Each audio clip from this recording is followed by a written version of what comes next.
courage to act.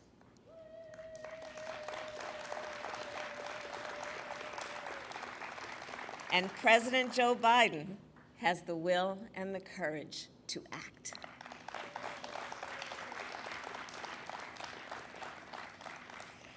As a United States Senator, Joe Biden took on the gun lobby not once but twice, and he won. In 1993, he worked to pass the Brady Handgun Violation Prevention Act. This law established a background check system and has kept more than 3 million firearms out of the hands of dangerous people. A year later, he worked to pass another law to ban assault weapons and high-capacity magazines for 10 years. And as Vice President, Joe Biden led the Obama-Biden administration's efforts to reduce gun violence. In fact, we were just reminiscing that he and I talked back then about his work because I was Attorney General at the time of California. And his work resulted in nearly 24 actions, from narrowing the gun show loophole to expanding funding for mental health services. And as you will hear in a moment, President Joe Biden is a leader with great will, great determination, and even greater empathy. He has seen the grief of all of those who have lost a loved one to gun violence. It is for them, for all of us, that he will never, ever give up on this fight. And it is now my great honor to introduce the President of the United States, Joe Biden.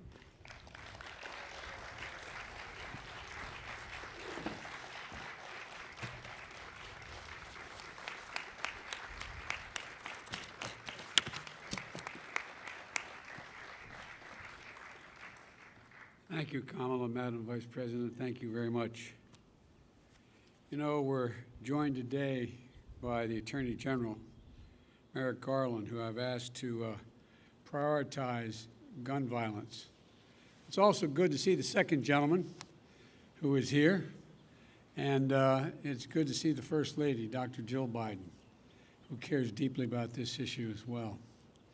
And I look out there and I see so many members of Congress who've led in this fight, so many of you who've never given up, so many of you are absolutely determined, as Murphy and others are, to get this done. We got a long way to go. It seems like we always have a long way to go. But I also, today, we're taking steps to confront not just the gun crisis, but what is actually a public health crisis. Nothing I'm about to recommend in any way impinges on the Second Amendment.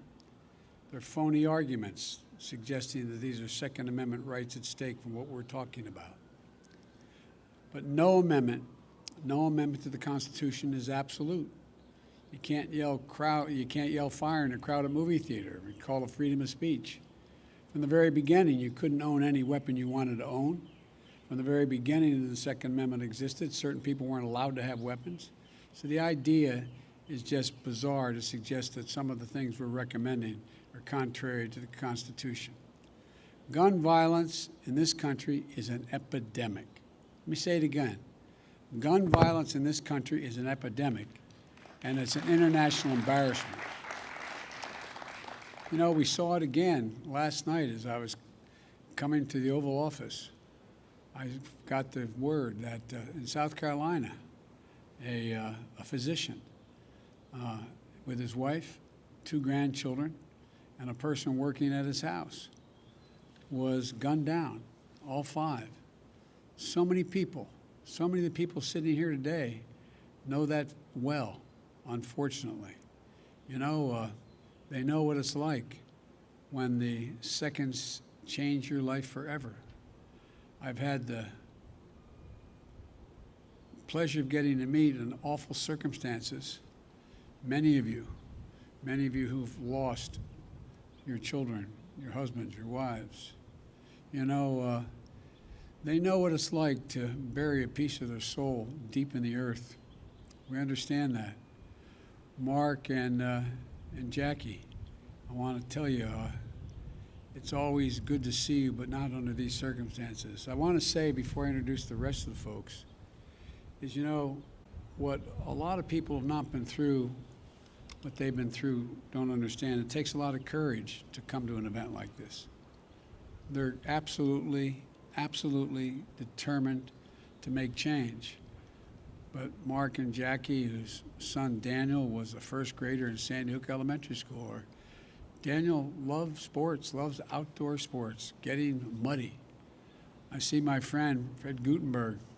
His daughter, Jamie, was a freshman at Marjorie Stoneman Douglas High School. She was an accomplished dancer. I see Brandon Wolf, who was the shooting at the Impulse, at the Pulse Club, nightclub. He survived, but his two best friends died. Greg Jackson, who was just walking down the street when he was caught in the crossfire of a gunfight. And of course, I see a close friend of Jill's and mine, Congresswoman Gabby Gifford, who is here, who was speaking with her constituents in front of a grocery store in her state when she was shot and a member of her staff was killed. You know, they're here, and their pain is immense. And you know, what a lot of you, hopefully many of you, don't know is you've gone through a trauma. No matter how much you work to make sure others don't go through it, every time you show up at an event like this, it brings back when you got that phone call. It brings back the immediacy of what happened at that moment. So I genuinely mean it. Thank you. Thank you for having the courage to be here, the courage to continue this fight. Senator Blumenthal understands it. A lot of the folks out here understand it. But it takes real courage, so thank you. To turn pain into purpose and demand that we take the action that gives meaning to the word enough. Enough, enough, enough. Because what they want you to know, what they want you to do is not just listen. Every day in this country, 316 people are shot every single day. 106 of them die every day. Our flag was still flying at half staff for the victims of the horrific murder of 8 primarily Asian American people in Georgia, when 10 more lives were taken in a mass murder in Colorado. You probably didn't hear it, but between those two incidents, less than 1 week apart, there were more than 850 additional shootings. 850 that took the lives of more than 250 people and left 500 injured. This is an epidemic, for God's sake, and it has to stop. So I'm here to talk about 2 things. First, the steps we're going to take immediately. And second, the action that needs to be taken going forward to curb the epidemic of gun violence. I asked the Attorney General and his team to identify for me immediate, concrete actions I could take now without having to go through the Congress. And today I'm announcing several initial steps my administration is taking to curb this epidemic of gun violence. Much more need to be done, but the first, want to rein in the proliferation of so-called ghost guns. These are guns that are homemade, built from a kit, that include directions on how to finish the firearm. You can go buy the kit. They have no serial numbers, so when they show up at a crime scene, they can't be traced. And the buyers aren't required to pass a background check to buy the kit, to make the gun. Consequently, anyone from a criminal to a terrorist can buy this kit in as little as 30 minutes, put together a weapon. You know, I want to see these kits treated as firearms under the Gun Control Act, which is going to require that the seller and manufacturers make the key parts with serial numbers and run background checks on the buyers when they walk in to buy that package. The second action we're going to take, back in the year 2000, the Bureau of Alcohol, Tobacco, and Firearms released a report on its investigations of firearms trafficking in America. The report was of pivotal value. It was an important tool for policymakers when I was in the Senate and beyond, at all levels, to stop firearms from being illegally diverted into dangerous hands. Today, with online sales and ghost guns, times and trafficking methods have changed, and we have to adjust. We also have to ask the Justice Department to release a new annual report. This report will better help policymakers address firearms trafficking as it is today, not what it was yesterday. The third change, we want to treat pistols modified with stabilizing braces with the seriousness they deserve. A stabilizing brace shook in a pencil essentially makes that pistol a hell of a lot more accurate than a mini rifle. As a result, it's more lethal, effectively turning it into a short-barreled rifle. That's what the alleged shooter in Boulder appears to have done. I want to be clear that these modifications to firearms that make them more lethal should be subject to the National Firearms Act. The National Firearms Act requires that a potential owner pay $200 fee and submit their name and other identifying information to the Justice Department, just as they would if they went out and purchased a silencer for a gun. Fourthly, during my campaign for president, I wanted to make it easier for states to adopt extreme risk protection order laws. They're also called red flag laws, which everybody in this lawn knows, but many people listening do not know. These laws allow a police or family member to petition a court in their jurisdiction and say, I want you to temporarily remove from the following people any firearm they may possess because they're a danger and a crisis. They're presenting a danger to themselves and to others. And the court makes a ruling. To put this in perspective, more than half of all suicides, for example, involve the use of a firearm. But when a gun's not available, an attempt at suicide, the death rate drops precipitously. States that have red flag laws have seen the reduction in the number of suicides in their states. Every single month, by the way, an average of 53 women are shot and killed by an intimate partner. I wrote the Violence Against Women Act. It's been a constant struggle to keep it moving. We know red flag laws can have significant effect in protecting women from domestic violence. And we know red flag laws can stop mass shooters before they can act out their violent plans. I'm proud, excuse the point of personal privilege we used to say in the Senate, I'm proud that the red flag law in my home state of Delaware was named after my son, Attorney General Beau Biden, our son, excuse me, Joe, who proposed that legislation back in 2013. I want to see a national red flag law and legislation to incentivize states to enact their own red flag laws. Today, I asked the Justice Department to publish a model red flag legislation so states can start crafting their own laws right now. Just like with background checks, the vast majority of the Americans support these extreme risk protection order laws. And it's time to put these laws on the books and protect even more people. The Attorney General will have more to say about this in a moment. Additionally, we recognize that cities across the country are experiencing historic spikes in homicides, as the law enforcement can tell you. The violence is hitting black and brown communities the hardest.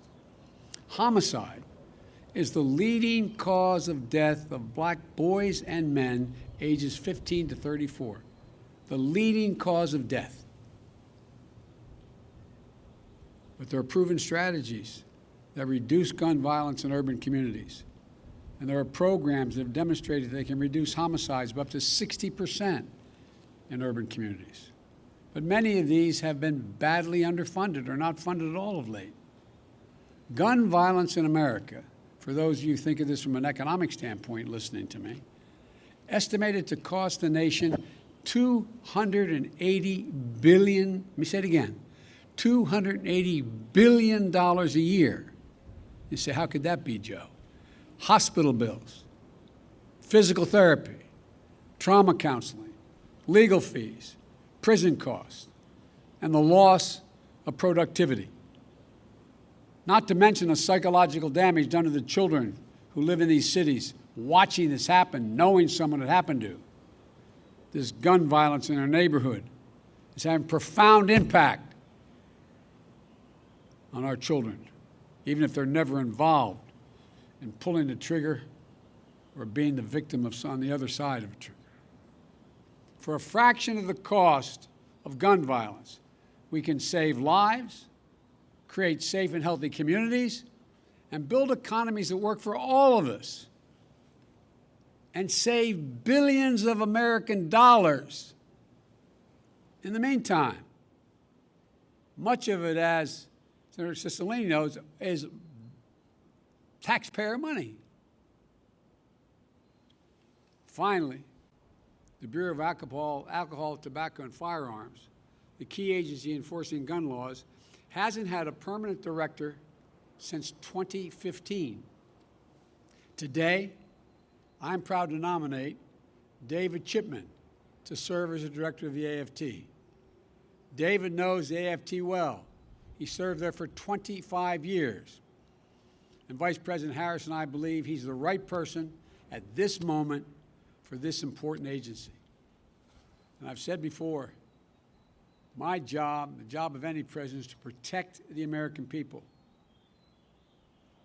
Whether Congress acts or not, I'm going to use all the resources at my disposal as president to keep the American people safe from gun violence. But there's much more that Congress can do to help that effort. And they can do it right now. They've offered plenty of thoughts and prayers, members of Congress, but they've passed not a single new federal law to reduce gun violence. Enough prayers. Time for some action. I believe the Senate should immediately pass 3 House-passed bills to close loopholes that allow gun purchasers to bypass the background checks. The vast majority of the American people, including gun owners, believe there should be background checks before you purchase a gun. As was noted earlier, hundreds of thousands of people have been denied guns because of the background checks. What more would have happened? These bills, one, require background checks for anyone purchasing a gun at a gun show or an online sale. Most people don't know it. You walk into a store and you buy a gun, you have a background check. But you go to a gun show, you can buy whatever you want and no background check. Second thing is to close what's known as the Charleston loophole. Like people here, I spent time down at that church in Charleston. What happened is someone was allowed to get the gun used to kill those innocent people at the church service if the FBI didn't complete the background check within 3 days. There's a process. If it wasn't done in 3 days, according to the Charleston loophole, you get to buy the gun. They bought the gun and killed a hell of a lot of innocent people who invited him to pray with them. And 3, reauthorize the Violence Against Women Act, which is so-called close the boyfriend and stalking loopholes to keep guns out of the hands of people found by a court to be an abuser and continuing threat. I held over 1,000 hours of hearings to pass the Violence Against Women Act. And one thing came through. If, in fact, a stay-away order, an order preventing the abuser from coming in a certain distance of the person he has abused or she has abused. And now, the idea that they can own a weapon when they have a court order saying they are an abuser, these are some of the best tools we have right now to prevent gun violence and save lives. But all these bills they had support of both Democrats and Republicans in the House. And universal background checks are supported by the vast majority of the American people. And I might add, the vast majority of responsible gun owners. So let me be clear. This is not a partisan issue among the American people. This is a view by the American people as an American issue. And I'm willing to work with anyone to get these done. And it's long past time that we act. Now, I know this has been a hobby horse of mine for a long time. Got it done once. We should also ban assault weapons and high-capacity magazines in this country. For that 10 years we had it done, the number of mass shootings actually went down. Even law enforcement officials have told me and told other champions of this legislation, they sometimes feel outgunned by assault weapons with large capacity magazines. There's no reason someone needs a weapon of war with 100 rounds, 100 bullets that can be fired from that weapon. Nobody needs that. Nobody needs that. We got that done when I was a United States Senator. It wasn't easy going up against the gun lobby, but it saved lives. And we should also eliminate gun manufacturers from the immunity they receive from the Congress. You realize, again, the people here, because they're so knowledgeable on here in the Rose Garden, but what most people don't realize, the only industry in America, a billion-dollar industry, that can't be sued, has exempt from being sued, are gun manufacturers. Imagine how different it would be had that same exemption been available to tobacco companies who knew and lied about the danger they were causing, the cancer caused and the like. Imagine where we'd be. But this is the only outfit that is exempt from being sued.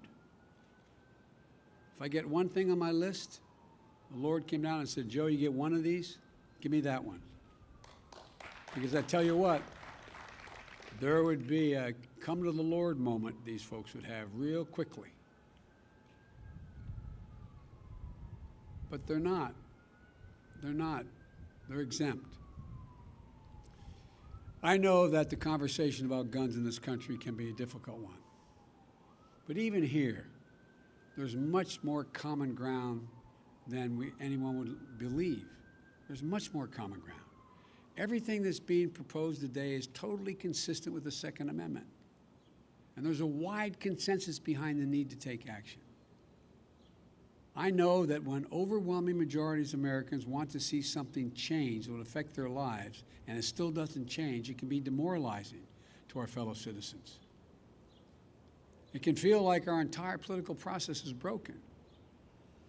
I know it's painful and frustrating that we haven't made the progress that we'd hoped for. But it took 5 years to get Brady Bill passed, and it took even more years to work to pass the assault weapons ban. And it saved lives. No matter how long it takes, we're going to get these passed. We're not going to give up. We have an opportunity to fulfill the first responsibility of government, to keep our people safe. And in the process, we can show the world and show ourselves that democracy works, that we can come together and get big things done. When I look around and see such brave survivors sitting out here in the Rose Garden, public servants who devoted their lives to dealing with this, advocates who feel strongly and are pushing every day to make the rational changes, and courageous parents and family members, I know the progress, even in this most difficult of issues, is possible. So folks, this is just the start. We've got a lot of work to do, but I know almost every one of you sitting in the garden here, none of you ever given up. We're not going to give up now. The idea that we have so many people dying every single day from gun violence in America is a blemish on our character as a nation. Let me say to all of you, God bless you, but most importantly, the memory of all many of you have lost to the senseless gun violence. And now I'd like to hand it over to the Attorney General for him to speak and make some comments. And I hope I get a chance to see some of you after this is over. Thank you, thank you, thank you.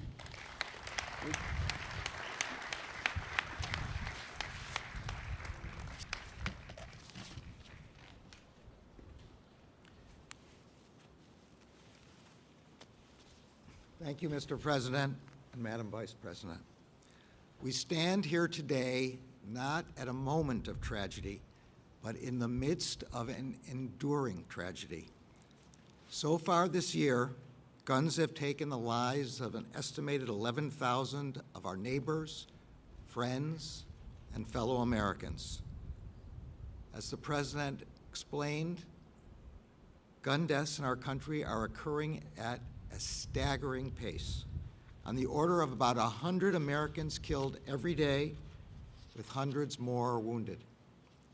I am under no illusions about how hard it is to solve the problem of gun violence, and I know that the Department of Justice alone cannot solve the problem. It is a problem that we must all work on together in a collective effort to keep guns out of the hands of criminals and save lives. But there is work for the department to do, and we intend to do it.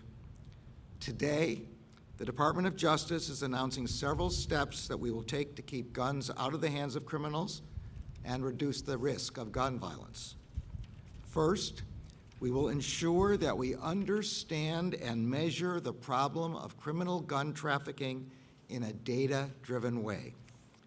Over 20 years ago, ATF undertook a gun trafficking study. It then issued a report that provided information necessary to better understand and to combat criminal trafficking networks. No such study has been conducted since that time. Accordingly, I have directed ATF to begin work on an updated study of criminal gun trafficking, one that will take into account the fact that modern guns are not simply cast or forged anymore, but can also be made of plastic, printed on a 3D printer, or sold in self-assembly kits. We will evaluate how some of our best tools, including the National Integrated Ballistics Information Network and the National Tracing Center, are keeping up with the times. And we will analyze our criminal cases and investigations to determine what they can show us about modern gun trafficking patterns. We expect that the lessons from this study will help agents, prosecutors, and policymakers tackle modern criminal gun trafficking enterprises. Second, we will close a regulatory loophole that has contributed to the proliferation of so-called ghost guns. Federal law requires that manufacturers mark all firearms with serial numbers so they can be traced if they are used in crimes. It also requires licensed firearms dealers to run background checks to ensure that individuals who are barred by law from purchasing firearms cannot do so. The emergence of ghost guns threatens both of these important law enforcement objectives. Currently, individuals can buy kits that contain all or almost all of the parts they need to assemble a gun. They can put a working weapon together in as little as 30 minutes. The kits are aptly called buy, build, shoot kits. Yet because of a gap in the ATF regulations, these kits may not be considered firearms. As a result, they are being made and sold without serial numbers and sold without background checks. Within 30 days, ATF will issue a proposed rule to plug that gap and to enable law enforcement to trace crime guns and to keep guns from being sold to those who cannot lawfully possess them. Third, we will make clear that statutory restrictions on short-barreled rifles apply when certain stabilizing braces are added to high-powered pistols. Federal law requires the taxation and registration of all short-barreled rifles. It does so because these weapons are powerful, yet easily concealable. Currently, however, some manufacturers market and some individuals purchase certain kinds of stabilizing braces that, when attached to a pistol, effectively convert it into a short-barreled rifle, a weapon that is, in the words of the statute, quote, intended to be fired from the shoulder. Such braces make high-powered pistols more stable and accurate while still concealable. Within 60 days, ATF will issue a proposed rule that will make clear that when a device marketed as a stabilizing device effectively turns a pistol into a short-barreled rifle, it is subject to the requirements of the statute. Fourth, we will publish model red flag legislation for states. Red flag laws, as the President has explained, allow family members or law enforcement to petition for court orders that temporarily bar people in crisis from accessing firearms if they present a danger to themselves or to others. 19 states and the District of Columbia have already made this important step. Within 60 days, the Justice Department will publish model legislation that will make it easier for states that want to craft laws permitting such emergency risk orders to do so. Fifth, we will empower our communities to combat and prevent gun violence. We all recognize that although law enforcement plays an important role, gun violence is not a problem that law enforcement alone can solve.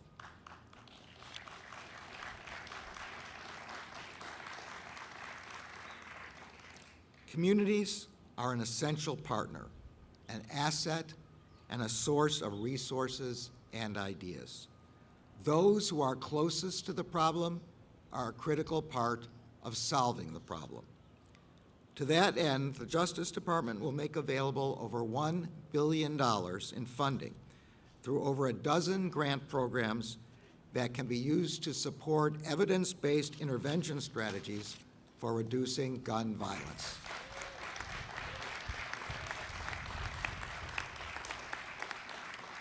Such strategies include, but are not limited to, street outreach, violence interrupters, and hospital-based violence intervention services. I have directed all of our grant-making components to make community violence intervention and prevention a priority.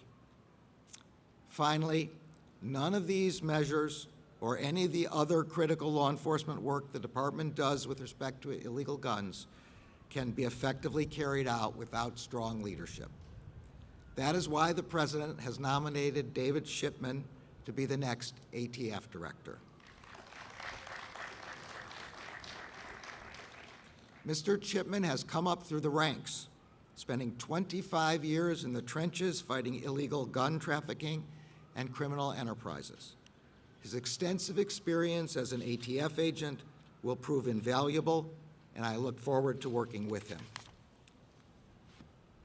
Looking out at many of you is not only a reminder of the tragic toll that gun violence takes on our communities, but also of the resilience and determination that it will take to make our communities safer. The Department of Justice shares your commitment and that of the President and of the Vice President to stopping the plague of gun violence and saving the lives of those we love. Thank you.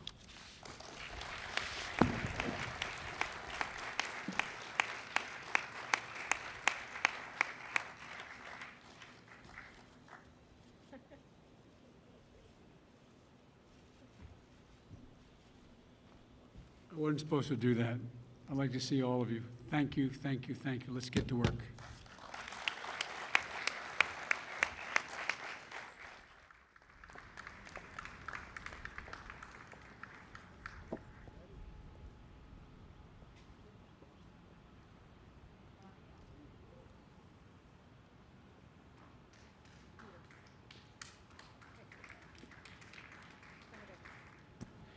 Ladies and gentlemen, please remain in your seats until the President and stage participants have departed.